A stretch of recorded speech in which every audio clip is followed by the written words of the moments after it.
four corners here.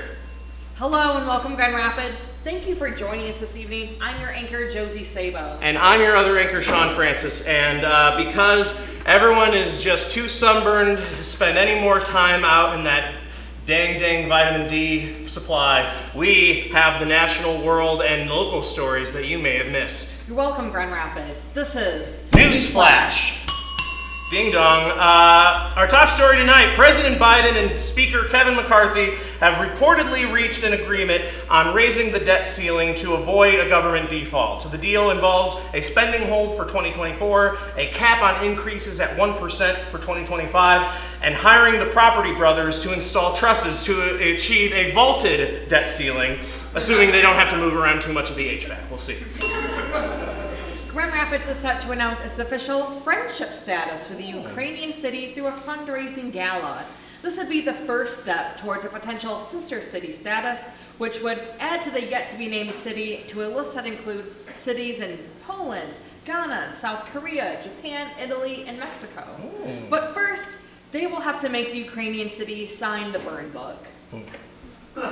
Presumably, the process will also include status checkpoints as cities with benefits and stepsister cities, which are not suitable to discuss at this show. No. In other Ukraine news, Russia's Interior Ministry issued an arrest warrant today for Senator Lindsey Graham for his comments following a meeting with Ukrainian President Zelensky, which included statements like, "The Russians are dying and it's the best money we've ever spent."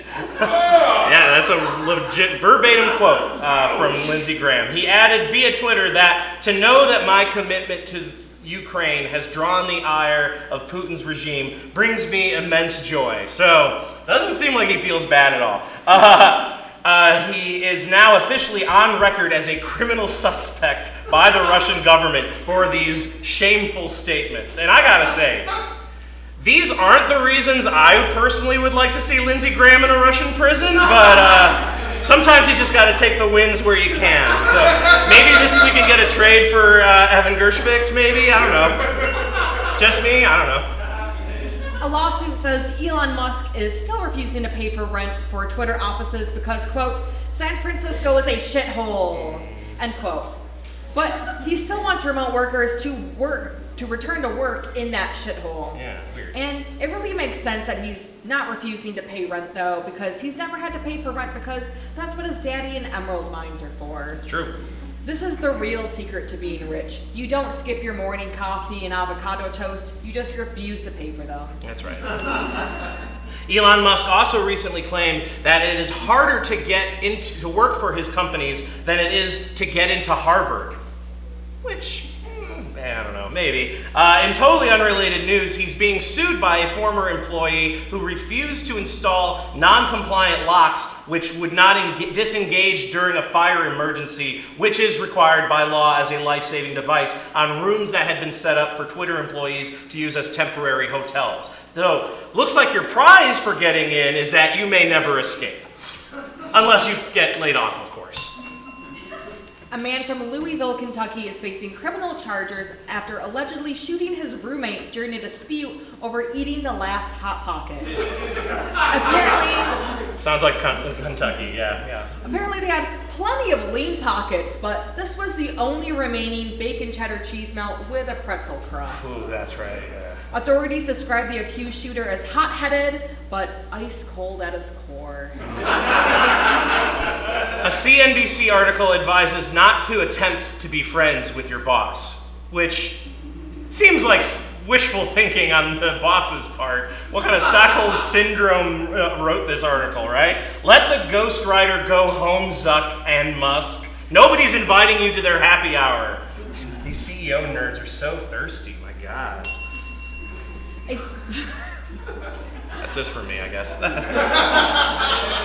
A study from researchers at Johns Hopkins Malaria Research Institute found that mosquitoes are most attractive to body odors that contain butyric acid, a chemical compound found in dairy, most notably butter, hard cheeses, and yogurts. In contrast, mosquitoes were the least attracted to body odors containing eucalyptol, which is found in tea tree oil, and cannabis sativa. And we know that's a bunch of scientific hootenanny, so we're gonna make it real easy. If you want a mosquito-free summer, enjoy some big bond rips in the pool and take a big scoop of oat milk ice cream. Got it.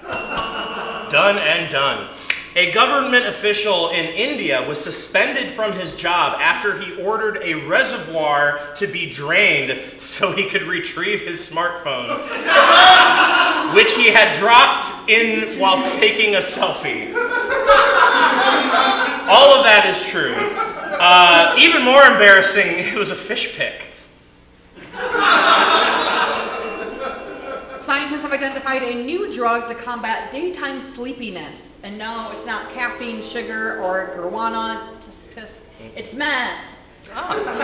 Just kidding. It's actually called solriamfetol, the corporate name for which is Sunosi. But if you want to avoid side effects such as anxiety, decreased appetite, headache, and nausea, there are some more natural options, such as a constant stream of horror movies. Or doom scrolling on your social media. You can work remotely on a roller coaster. Or, just hear us out, meth. Yeah. Recent scientific journals have noted that children with DNA culled from 3 different individuals as parents are already being born in the UK thanks to in vitro fertilization. Genealogists say that these individuals can be easily identified by the following traits. Their enhanced skills at rock, paper, scissors, 3-legged races, and tricycle riding. An affinity for trilogies like Lord of the Rings, The Godfather, and Indiana Jones. And that's right, there's only 3 of those. That's right. We're not going to speak about anything else. They look really good in 3-piece suits, just gotta say. Yeah. They really like eating 3 Musketeer bars. Or they look like one of the 3 Stooges. Yeah.